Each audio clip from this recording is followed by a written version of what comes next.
ingeniero Kohler es ingeniero civil y doctor en ingeniería, dedicado a la ingeniería de pavimentos por más de 20 años, con énfasis especial en pavimentos de hormigón. Sus labores de consultoría en pavimentos viales y aeroportuarios lo han llevado a trabajar en proyectos en un gran número de países. Es uno de los directores de la International Society for Concrete Pavements y miembro de comités científicos en el área de ingeniería de pavimentos. Además de los pavimentos de hormigón aeroportuarios, tiene un interés por las técnicas y equipos de evaluación de pavimentos y la conservación y el análisis del ciclo de vida de los pavimentos. Adelante, Erwin, por favor. Hola, muy buenos días. Gracias por seguir aquí. Yo sé que ha sido una mañana intensa. Quiero primero agradecer a SOCEM, que me invitó aquí, y a ILIEV por organizar este evento. Les voy a hablar de diseño y construcción de pavimentos aeroportuarios.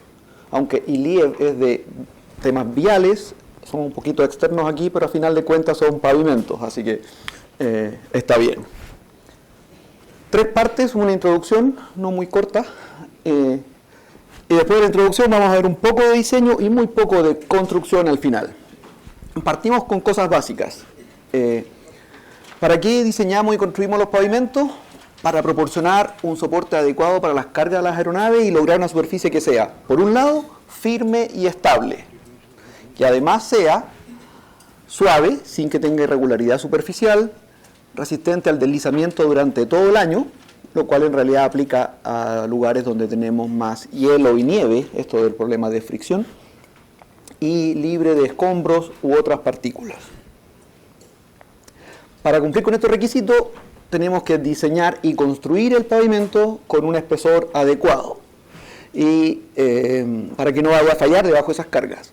Resistir la acción del tráfico, y al final una coordinación de muchos factores de diseño, construcción e inspección. Los pavimentos aeroportuarios son un poquito más complicados que los pavimentos viales. Hay oportunidades donde aplicar lo que aprendemos en ingeniería de pavimentos aeroportuarios, ingeniería de pavimentos de hormigón, y la verdad es que sí, aquí hay algunos números bien generales. En Perú, aparentemente tienen ustedes 21 aeropuertos con vuelos comerciales, donde reciben aerolíneas. Vamos a ver alguna fotografía de aeropuertos peruanos con hormigón en sus pavimentos. En Chile tenemos, dividido por diferentes categorías, pero la red primaria es de 16 aeropuertos. En Bolivia hay 13 aeropuertos que llaman principales, y ellos sí usan hormigón en los más importantes. Y en Estados Unidos hay 537, es decir, sí hay pavimentos aeroportuarios y muchos de ellos con hormigón.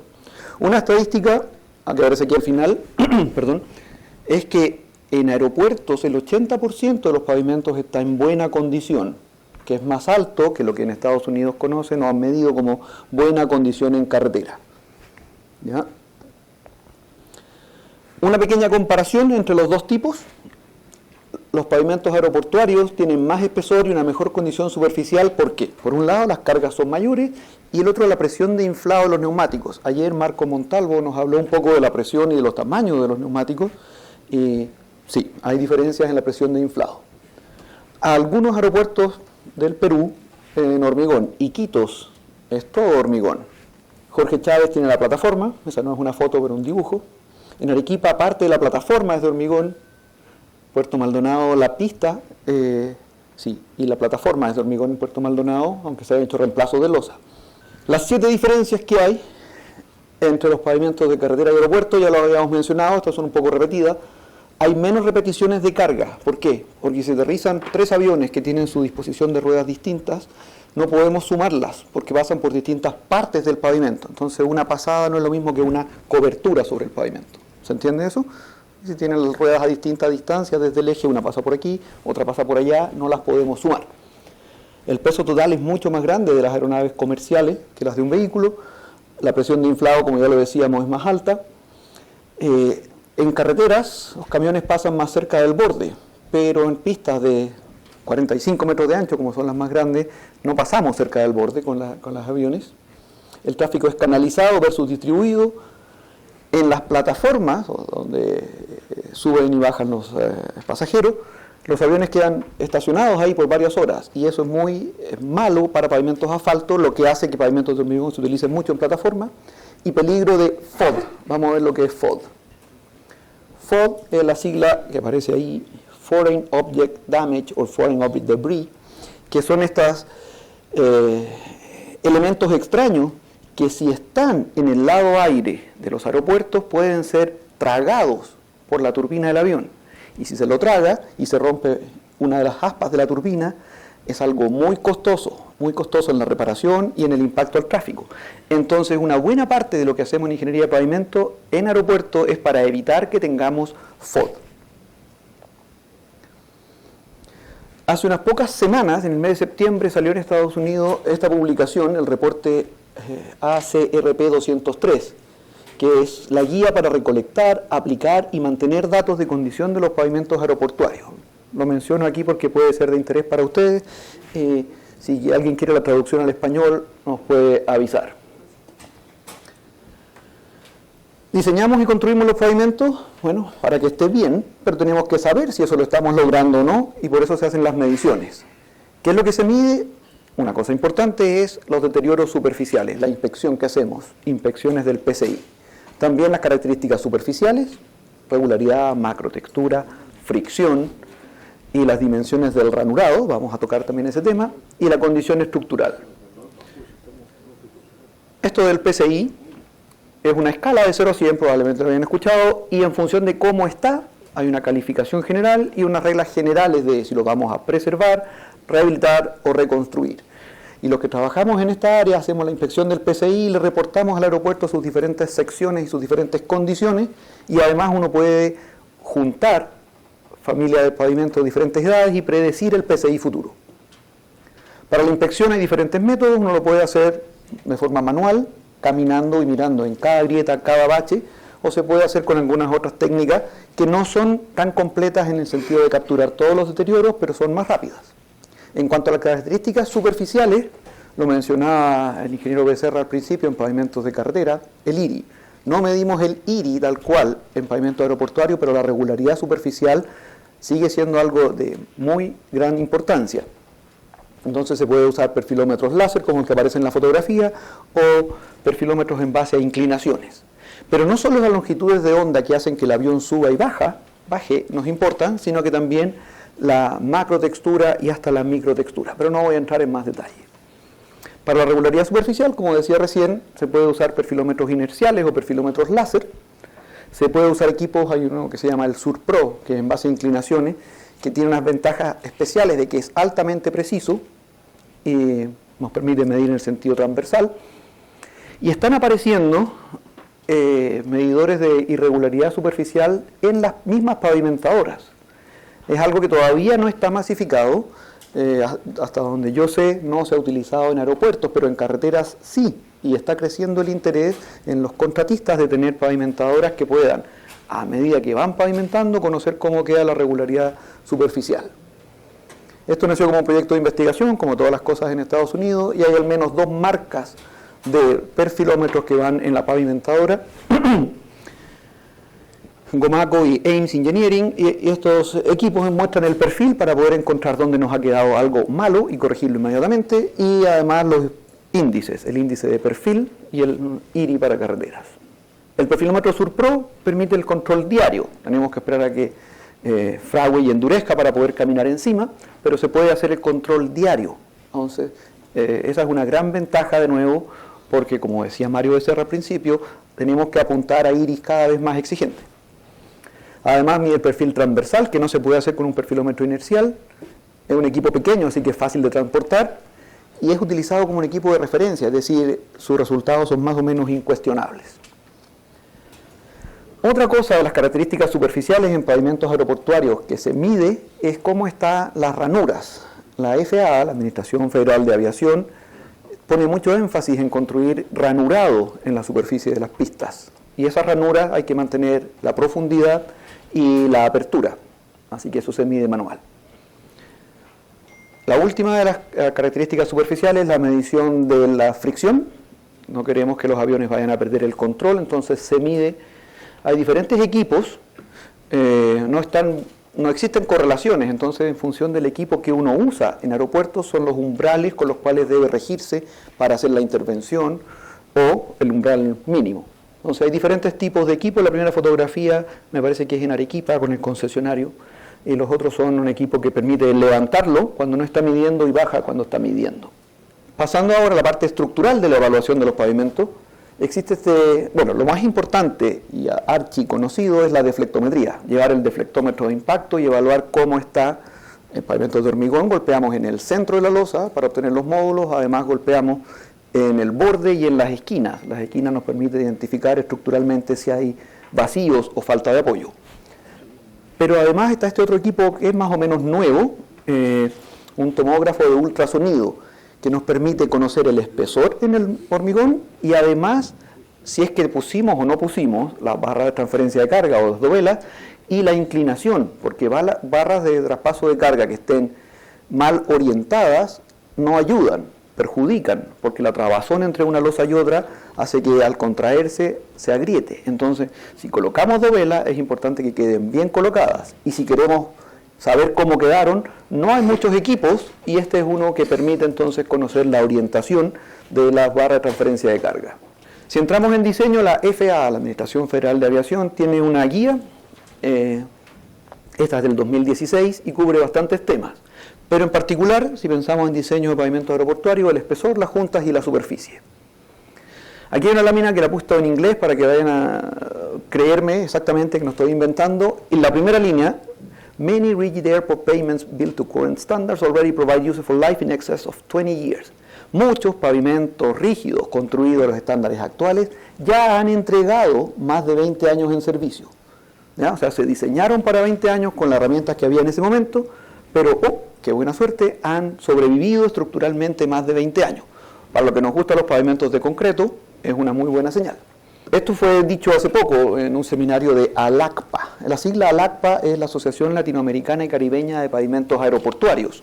Así que esto salió hace poco y algunas de las personas que están aquí en la sala estuvieron en la conferencia.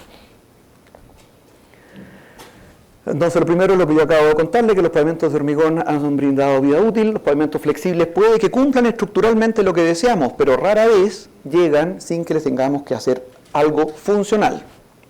Y el desafío para la FAA, que es la que más gasta en investigación de pavimentos aeroportuarios, es modificar sus métodos de diseño de manera que podamos diseñar adecuadamente con herramientas que sean realistas para quizás 40 años. El método de diseño que se utiliza en general en todo el mundo viene de la FAA y ha sufrido evolución a lo largo del tiempo. Lo que aparece en la última línea es Farfield 2.0, que es un software que están ahora modificando en su lenguaje de programación y va a salir en cualquier momento. Pero revisamos un poquitito la historia. Hace un poco más de 40 años salieron los primeros métodos de diseño de la FAA, con un concepto de aeronave equivalente.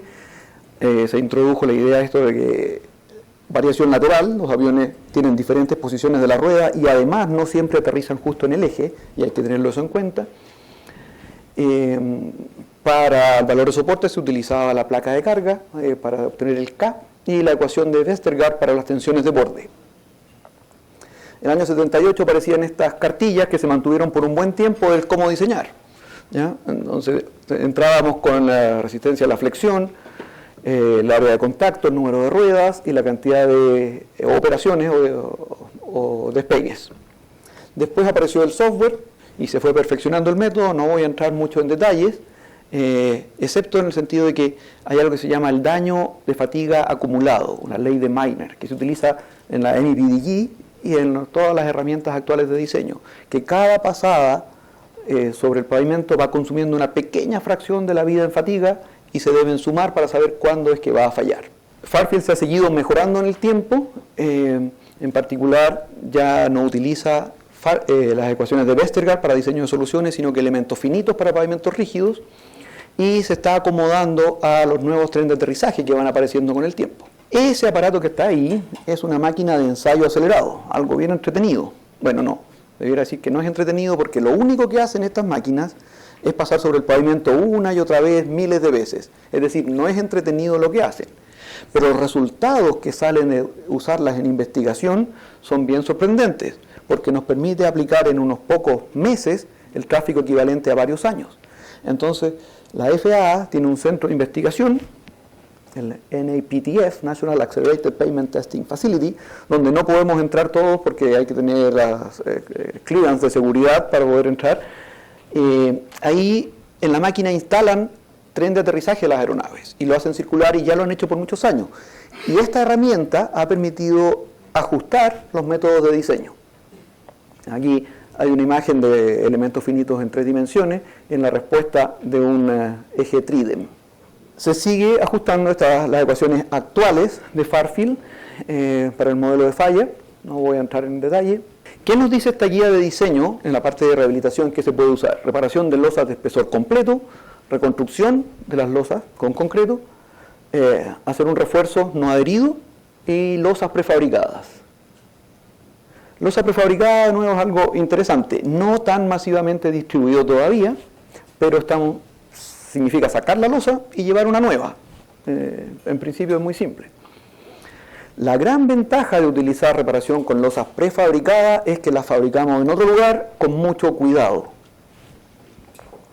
Entonces eso nos garantiza que su fraguado ha sido adecuado, el curado, y mejor calidad y mayor durabilidad. La construcción es más rápida y esta ha sido el resultado de la necesidad de que cada vez hay ventanas de trabajo más cortas en aeropuertos. Aeropuertos que tienen una sola pista y tienen muchas operaciones, no tienen tiempo ni siquiera para dejar entrar al consultor que hace la evaluación. Y entonces decirle, no, necesitamos que cierren un par de días para hacer reparaciones, les es muy difícil. En esos escenarios de pavimentos que están operacionalmente muy restringidos, las losas prefabricadas son una solución. Se puede instalar con mayor rango de situaciones climáticas. Es posible almacenar en el mismo aeropuerto losas para reparaciones futuras, y mayor vida útil y menos actividades de mantenimiento y rehabilitación. Algunos ejemplos, voy a tener aquí algunas fotografías, pero ya se está utilizando las reparaciones con losas prefabricadas en aeropuertos. Aeropuerto de San Diego, hace ya muchos años, en Canadá, en Estados Unidos. Vamos a mirar fotografías. Este es el aeropuerto La Guardia, en Nueva York, donde se reemplazaron algunas losas. El desafío aquí es cómo hacemos para mantener la transferencia de carga. Así se ven, ahí tiene aperturas en la parte alta de la losa para acomodar la barra de transferencia de carga. Aquí hay otra técnica, un sistema patentado, Super Slab, donde estaban haciendo reemplazo, creo que fueron 6 losas, y se instalaron con losas un poquito más pequeñas y de menor espesor, y con un refuerzo de acero interior para compensar por el menor espesor, pero sí se hizo y están en servicio. En Dallas hace pocos meses se hizo un experimento con una técnica distinta, pero también se llevaron las losas, se nivelaron, se le colocaba mortero por abajo y por los bordes. El costo de hacer rehabilitación con prefabricado todavía es muy alto. En general se necesita un contratista que haya tenido experiencia o que le demos la oportunidad de que desarrolle la experiencia desde el cómo descargar las losas desde el camión hasta colocarla. No tenemos todavía suficiente experiencia en el desempeño. A mí me tocó trabajar cuando estaba en Estados Unidos en la utilización de losas prefabricadas en carretera, y ya se tiene bastante experiencia, y el desempeño de las losas prefabricadas en carretera es bien similar al de fraguado en sitio. En algunos países como Japón ya tienen muchos años colocando losas prefabricadas. Esta guía, que es la de diseño, tiene varios capítulos, no voy a entrar en cada uno de ellos, pero 6 capítulos y varios anexos. Uno de los anexos es de la evaluación no destructiva, el uso del falling weight, que es algo que a mí me toca hacer bastante.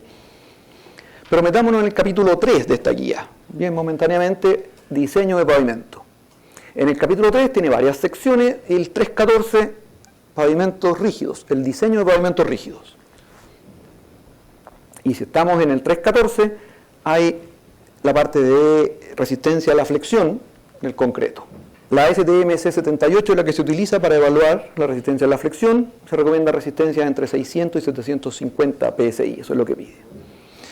La guía pone advertencia en el uso de altos contenidos de cemento. A veces a la empresa cementera les gusta colocar más cemento, pero puede haber problemas, y en ambientes fríos sobre todo ocurre la reacción alcalicílica, entonces aparecen esas grietas que no son muy comunes, pero que son el resultado de utilizar altos contenidos de cemento en la mezcla en general. Habíamos dicho que íbamos a hablar de espesores, de juntas y un poquito de la superficie. Los tipos de junta que hay juntas de aislación, 2 tipos, juntas de contracción y juntas de construcción.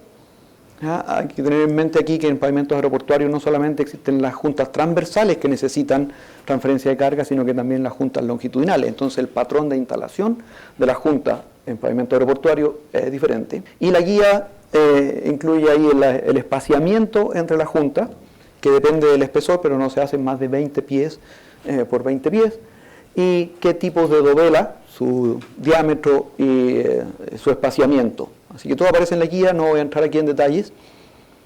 Además habla de un problema bastante común. Si lo vieron en alguna de las fotografías que yo mostré al principio, muchos aeropuertos tienen de los dos tipos, pavimento flexible y pavimento rígido. Y en donde se unen los dos, tenemos problemas, el cambio de rigidez.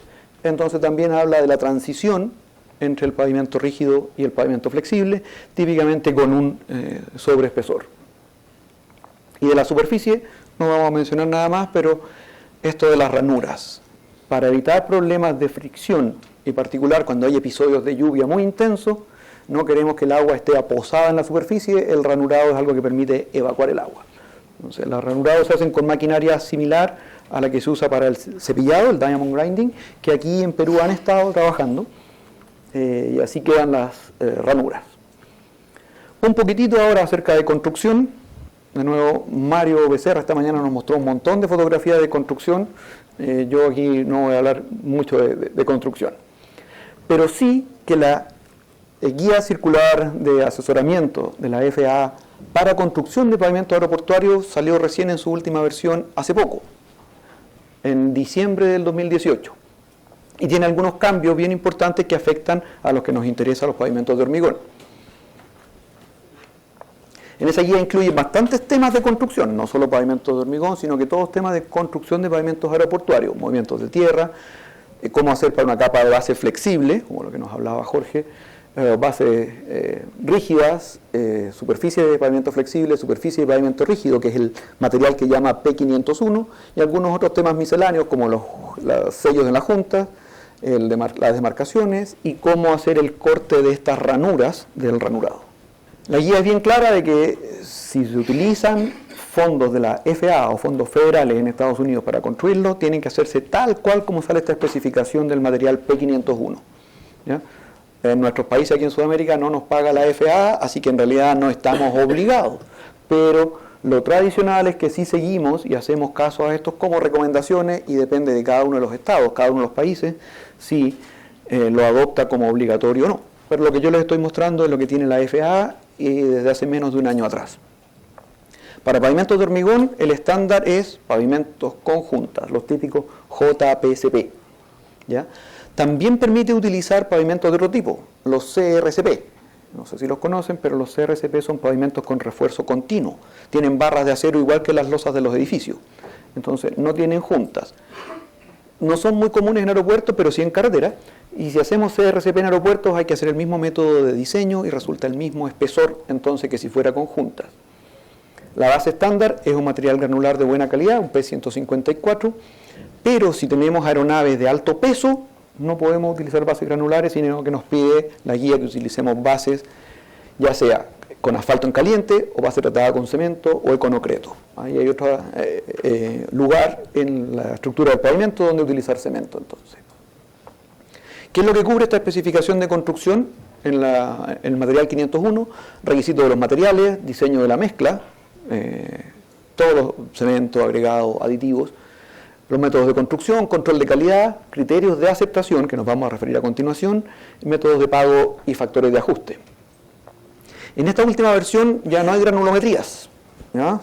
Sorprendente, no piden granulometrías, sino que se refieren a un documento del año 97. ¿Han escuchado el método Shieldstone de graduación? Entonces, vamos a verlo a continuación. El contratista tiene que mostrar qué granulometría va a utilizar. Además, clarifica los tamaños de los lotes en esta nueva versión de la guía y recubrimiento de regularidad superficial, que ya lo habíamos visto un poquitito. Esa curva, y ahí sale un método descrito, el cómo debemos probar hasta encontrar la granulometría que nos va a permitir la trabajabilidad según el método constructivo que vayamos a utilizar. Si vamos a utilizar encofrado deslizante o con formaleta o colocarlo a mano. Entonces se debe probar la granulometría y mostrarla para aprobación a la autoridad. En cuanto a la irregularidad superficial, ya lo habíamos visto antes, son los métodos que aparecen en la guía: el perfilógrafo, el aparato con varias rueditas, los equipos rodantes o los perfilómetros inerciales son los que están aprobados para el control. En el criterio de aceptación, ahora es bien específico en algo que aparece con la sigla PWL, percent within limits, porcentaje dentro de los límites. Hay factores de ajuste que le pagan al contratista de acuerdo a que también está cumpliendo lo que se esperaba. ¿De acuerdo? El porcentaje dentro de los límites entonces reconoce que hay un grado de incertidumbre o riesgo que está asociado a la aceptación de un material cuando hacemos muestreo. Si pudiéramos muestrear todo, sabríamos exactamente cómo está. Como muestreamos un poquitito, hay incertidumbre. Y como hay incertidumbre, bueno, hay que repartirse el riesgo de esa incertidumbre. Y ahora esta nueva versión, que como digo, salió en diciembre del año pasado, habla de cómo hacerlo. Ajustes de pago basados entonces en los porcentajes dentro de los límites, y de esta manera se alienta al contratista a mantener la calidad de la producción a un nivel especificado o por encima. Este gráfico muestra que hay una distribución que en la guía y en el método de la FAA se asume distribución normal, fijamos un límite y que bueno, si estamos por debajo de ese límite, el riesgo del contratista si es que le está saliendo mal y se le castiga. ¿Ya? Hay todo un procedimiento que explica cómo se calcula, es bien largo, pero está ahí descrito en la guía. Hablan de un coeficiente de variación en la resistencia, que es uno de los parámetros más importantes de control. Por ejemplo, para una resistencia especificada de 650 PSI, el contratista podría lograr estar sobre el 90% o dentro de los límites y recibir un pago completo si es que está apuntando a una resistencia un poco más alta, en lugar de 650, 675, con una desviación estándar de 55 PSI. Se evalúa la producción de cada día, el pago se basa en la evaluación de 4 muestras aleatorias, 4 sublotes, una muestra por sublote y 2 probetas. Entonces hay todo un procedimiento bien claro, porque esto afecta al pago que se le hace al contratista. Y este pago, en esa guía, dice que si estamos entre el 96 y el 100% de lo que quería la especificación, se le paga un 106% de lo que era el precio. Tiene algunas condiciones ahí porque no es por cada lote, si tiene unos poquitos lotes buenos no le pagan, pero un 106%, es decir, tiene una bonificación grande si es que construye. Si está en un cumplimiento entre 90 y 95, bueno, se aplica una fórmula. Si es 90, 90 más 10, o sea, sí, 90 más 10, el 100% de pago. Entonces, aquí se aplica la fórmula dependiendo dónde está. Si está en 95, le paga 105. Y así. Y se rechaza si está bajo un 55. Hay toda una fórmula. Entonces, eso es lo que está más actual en Estados Unidos para la construcción.